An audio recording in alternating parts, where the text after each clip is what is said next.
Good morning India. दोस्तों नमस्कार।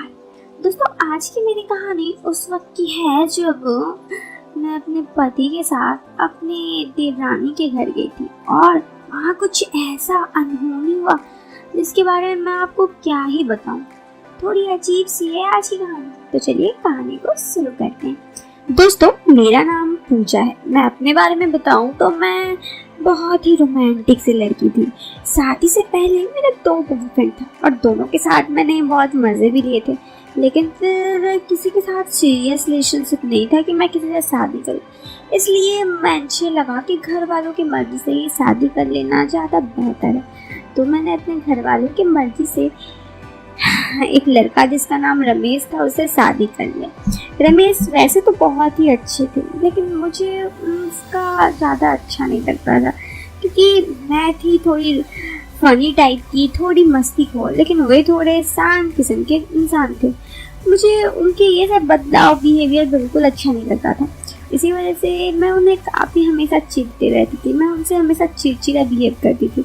कभी कभी मुझे लगता था कि मुझे उनके साथ ऐसा बिहेव नहीं करना चाहिए, लेकिन बस मेरे अंदर उनके लिए कुछ फीलिंग से नहीं होता था। खैर इसीलिए ऐसा था। शादी को वे हमारे करीब 1.5-2 साल हो चुके थे।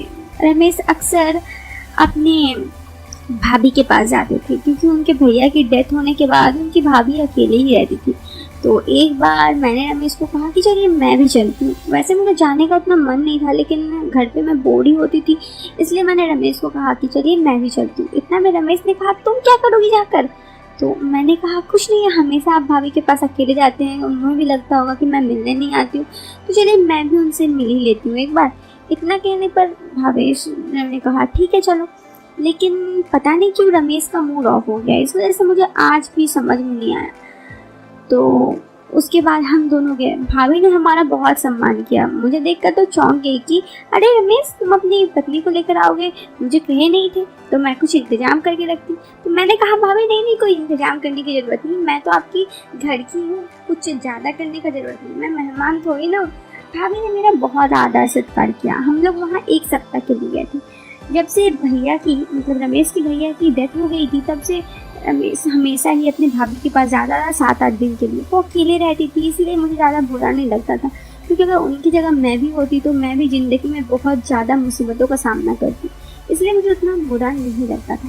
खैर ऐसे ही मैं उनके साथ गई तो मैंने नोटिस किया कि रमेश बहुत ज़्यादा क्लोज था अपने भाभी का। मैं उतना ज़्यादा ध्यान नहीं दी क्योंकि मुझे लगा कि उनकी पति नहीं है इसलिए वो ऐसा करते हैं, लेकिन पता नहीं क्यों मुझे उनका बिहेवियर थोड़ा सही नहीं लग रहा था। तो ठीक है, मेरे पति से बहुत ज़्यादा ही चिपक रही थी। अब पति नहीं है अलग बात है, लेकिन इसका मतलब ये तो नहीं कि वो बहुत ज़्यादा चिपक रही थी। और मेरे पति जो मुझसे अच्छे से कभी बात भी नहीं करते थे, वो मैंने अक्सर नोट किया था, उनसे बहुत मीठी मीठी बातें करते थे। खैर हम लोग वहाँ 5 दिन रहे। भाभी ने ऐसा बिल्कुल कभी मुझे रियलाइज़ नहीं करने दिया कि वो मुझे आने पर खुश नहीं है। मेरी बहुत तारीफ की, मुझसे बहुत बातें की, लेकिन फिर भी मुझे ऐसा लग रहा था कि कहीं ना कहीं कुछ तो मामला गड़बड़ है। ये बात मुझे अब खलकने लगी थी, इसीलिए मुझे लगा कि एक बार नोट करना चाहिए। एक दिन की बात है, उस वक्त रात के करीब 9 बज रहे थे। मैं उस दिन शाम में 8 बजे सो गई थी क्योंकि मुझे अजीब लग रहा था तबीयत। तो मैं उठी तो मैंने देखा मेरे पति नहीं है। मैं धीरे से दबे पाँव अपने भाभी के कमरे की तरफ गई तो मैंने देखा कि वे दोनों बात कर रहे हैं। थोड़ा सा तसल्ली तो हुई, लेकिन मुझे लगा कि क्या बात कर रहे हैं, सुनते हैं। तो जो मैंने सुना वो सुनकर शायद आप होश भूल जाएंगे। भाभी कह रही थी बहुत अच्छा लगता है जब तुम आते हो। तो यहाँ पर मेरे पति ने कहा अच्छा तो मुझे भी लगता है। भाभी ने कहा पर इस बार तुम्हारी पत्नी? तो मेरे पति ने कहा हाँ उसे आना था, पता नहीं क्यों।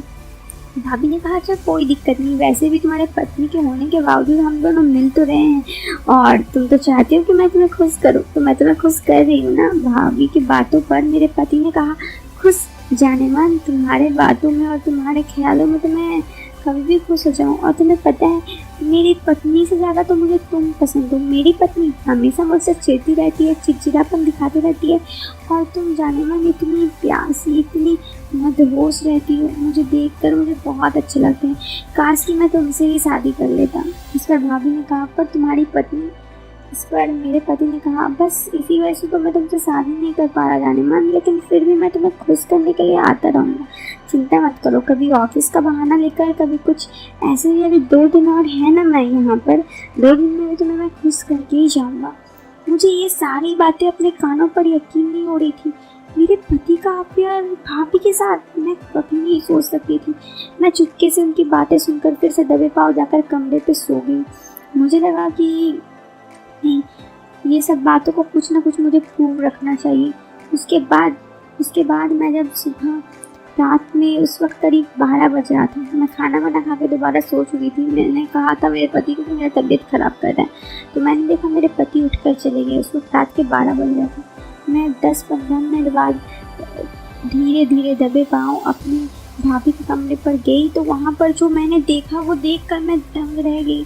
मेरी भाभी और मेरे पति दोनों इस अवस्था में थे कि पति पत्नी, वे लोग भूल चुके थे कि उनका रिश्ता क्या है, वे लोग भूल चुके थे। अरे भाभी की बात तो समझ में भी आती थी मुझे कि चलो कोई ना, उसको पति नहीं है, लेकिन मेरे पति अपने पत्नी के होते हुए भी ये सब काम कभी करेंगे, मैं कभी नहीं सोच सकती थी।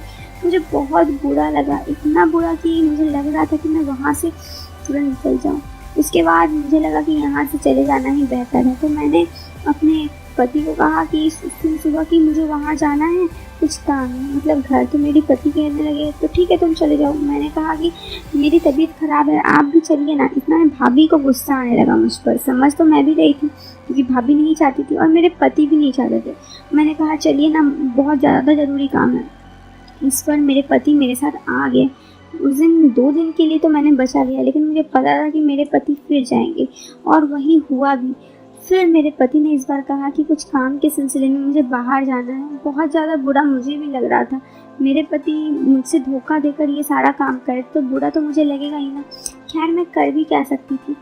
उस दिन मेरे पति चले गए तो मैं बहुत रोई, बहुत उदास थी। फिर मैंने अपने एक्स बॉयफ्रेंड को कॉल किया और उसे सारी बातें बताई। वो मेरा काफ़ी अच्छा दोस्त था और बहुत दिन पहले मेरे पास उसकी नंबर थी। मैंने सोचा नहीं था कि कभी ऐसा होगा। तो मेरे एक्स बॉयफ्रेंड ने कहा, मैंने तो कहा ही था तुम्हें मुझसे शादी कर लेनी, मैं तुम्हें हमेशा खुश रखता। तो मैंने कहा देखो अब जो हो गई वो हो गई है, तुम्हें मुझसे कुछ भी चाहिए तो मैं वो दे सकती हूँ, लेकिन बदले में मेरे पति को सुधार दो। मैं शादीशुदा ज़िंदगी में बर्बाद नहीं करना चाहती। कल मेरा बच्चा भी होगा, मैं नहीं चाहती कि ऐसा कुछ हो। इतना पे मेरे पति मेरी बातों को सुनकर वो भी उदास हो गया। उसने कहा ठीक है, लेकिन उसके बदले मुझे तुम्हें खुश करना होगा। तुम अगर मुझे खुश करोगी तो मैं भी तुम्हारे पति को तुम्हारे पास छोड़ सकता हूँ। लेकिन मैंने कहा नहीं। तो बोले कि ठीक है, तुम्हारे पति को करने दो, तुम्हारे पति करे तो ठीक, तुम नहीं कर सकती हो। उस वक्त मुझे लगा कि सच में एक बार अगर मैं खुश कर दूँ उसे और इसके बदले ये हो जाए कि वो मेरे पति को सुधार दे तो हो ही सकता है।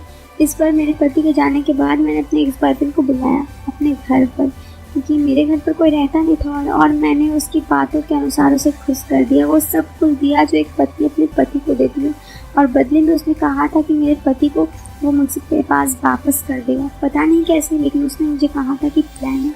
और कुछ दिन बाद ऐसा हुआ भी। मेरे पति का बाहर जाना बंद हो गया और उनका बिहेवियर मेरे साथ बहुत अच्छा होने लगा। मैं भी उनसे पहले की तरह चिड़चिड़ कर बात नहीं करती थी, उनसे अच्छा से बात करती थी, लेकिन मैं कभी सोच नहीं सकती थी कि वो मुझसे इतना अच्छा बिहेव करेंगे। और भाभी से वो बात भी नहीं करते थे। उसके बाद कुछ दिन बाद मेरे एक्स बॉयफ्रेंड ने मुझे कॉल करके बोला, क्यों सब कुछ ठीक हो गया ना? तो मैंने कहा हाँ यार, लेकिन तुमने ये सब किया कैसे, मुझे तो बताओ। तो मेरे एक्स बॉयफ्रेंड ने जो कहा वो सुनकर मुझे हंसी भी आई और सुकून भी मिला। उसने कहा ज़्यादा कुछ नहीं, बस तुम्हारे पति तो यहाँ कभी कभी आते थे ना, और मैंने उन्हें अपने जादू में फंसा लिया। मैंने कहा मतलब? तो उसने कहा मतलब अब देखो भाभी बस मेरे ही गुण गाएंगी, और भाभी के साथ ही तो मैं रहता हूँ। और तुम्हें पता है तुम्हारी भाभी अब तुम्हारे पति से ज़्यादा मुझे चाहती है। मैंने कहा सच? तो उसने कहा अरे झूठ तो मैं बोलता ही नहीं। और सच में उसके बाद से मेरे पति मेरे साथ ही रहने लगे। मैंने कई बार मेरे पति को टीज भी किया कि आप जा क्यों नहीं रहे भाभी के पास भाभी को, लेकिन मेरे पति अब दोबारा भाभी के पास जाना नहीं चाहते थे। अगर जाएंगे भी क्यों, जिस मछली को वो पकड़ के रखे थे उस मछली को कोई और जो पकड़ के ले गया था। खैर ये सब चीज़ में एक चीज़ तो था, एक बार मैंने अपनी इज्जत गंवा भी दी, लेकिन इससे मैं अपने पति को फिर वापस पा तो गई।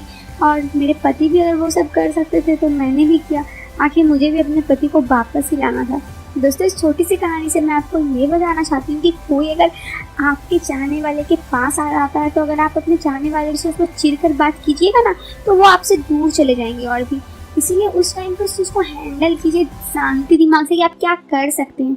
नहीं तो इस कहानी के चलते अगर वो लड़की उस तरफ रिएक्ट कर देती उस दिन तो उसके पति उससे और दूर चले जाते। लेकिन उस लड़की ने एक बार अपनी इज्जत गंवाई भी लेकिन अपने पति को फिर वापस पा लिया। तो अगर आप दिमाग से काम करते हैं तो कुछ भी आप हासिल कर सकते हैं। बस दोस्तों यही थी आज की कहानी और मैं आपसे ये बताना चाहूँगी कि दिमाग का खेल है, दिमाग लगाएंगे आप सक्सेस ज़रूर होंगे। खैर दोस्तों अगर आपको ये वीडियो पसंद आई हो तो वीडियो को लाइक ज़रूर करें, चैनल पर पहली बार आए तो सब्सक्राइब जरूर करें।